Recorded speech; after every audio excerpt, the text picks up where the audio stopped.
Hi, I'm Joff, Technical Director, Pip Hare Ocean Racing. We're back at our home base in Poole, just sorting the boat out after the Vendée Arctic race.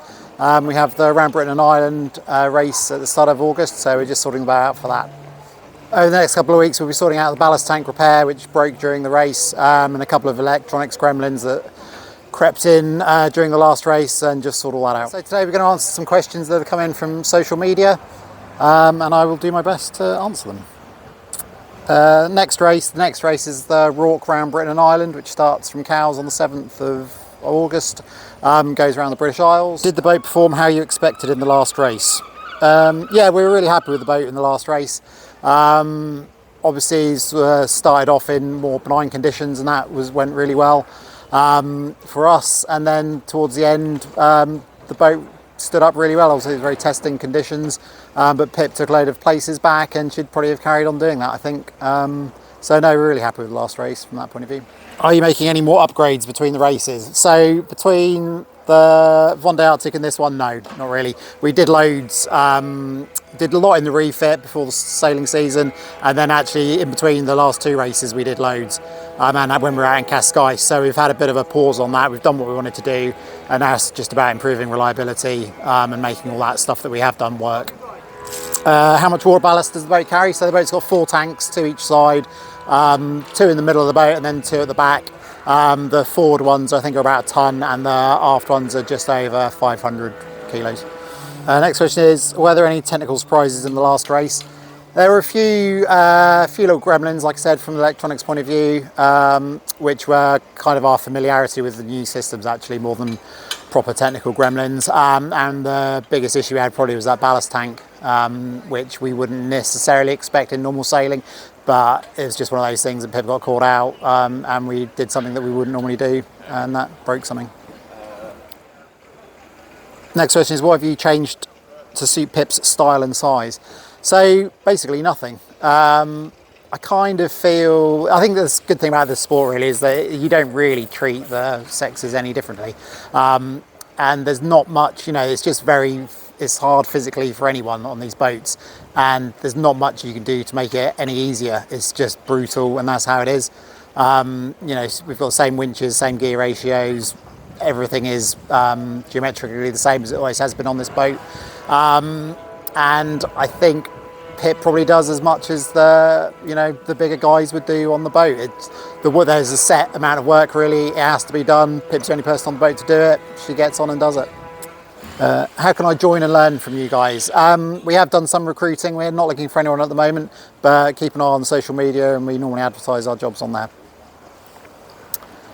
What's the toughest situation you found yourself in? Well, I have it easy, I guess, compared to Pip is the answer to that. But I think probably with Pip, like obviously the rudder change in the south in the last Vendée Globe was pretty tough, mainly because you can't do anything. I'm there on the end of the phone. So I guess all of my work theoretically is done in the preparation of the boat and the preparation of Pip, to help her work out how she's going to fix stuff. And then once she's out on the race course, it's just supporting her by phone. But that doesn't mean that it doesn't take a sort of an emotional toll on you, because you feel incredibly, you just feel like you can't do anything to help. And obviously Pip's out there in incredibly extreme conditions trying to do something that if you were there would be a lot easier. So there's a bit of guilt, I don't know, and just, horrible feelings really, which is pretty tough. It's the maximum sail area. So upwind I think is around 300 metres and downwind is about 600 square metres. How much does the onshore team contribute in solo races? So I guess I've answered that to some extent. Effectively, there's nothing we can do other than support her on the phone. Once the race has started, you're not allowed any physical contact with the boat. So the best thing we can do, which is our jobs fundamentally, is to prepare the boat as best we can, work out anything that we think is going to be a problem and make sure Pip's prepared for it, the spares are on board. And generally the work is in the preparation. Once Pip leaves the dock for the start, it's kind of in her hands, and all we can do is support over the phone. What's the team's favourite way to relax after a hard day? Mine is to get as far away from the water as I possibly can and get back to my family. And yeah, some of the guys sail. Next question is, what's the most sustainably focused change you're making to operations? So I guess we do our best, as I guess most people do. So sort of from a lifestyle point of view, we try to limit reusable. We try to use reusable plastic bottles and stuff like that. A lot of us car share to get down here because a lot of us commute quite a long way. We do a lot of virtual meetings, especially with sponsors and stuff like that. And I mean, international travel from that side has cut down massively, I think, over the last few years.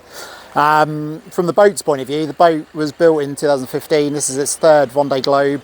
So I think as a sport, we're not turning boats over for every cycle. This boat will have done 3 races at the end of this next race. It will have given a lot of value to the sponsors that have invested in it. It will have given a lot of value to the skippers. It will have given a lot of value to the people that follow the racing. And I think from that point of view, that one boat build has given a lot back to society. The last question is, what's it like working with a legend? Which looks like it's from Pip. We've tried to ask her not to ask her own questions, but yeah.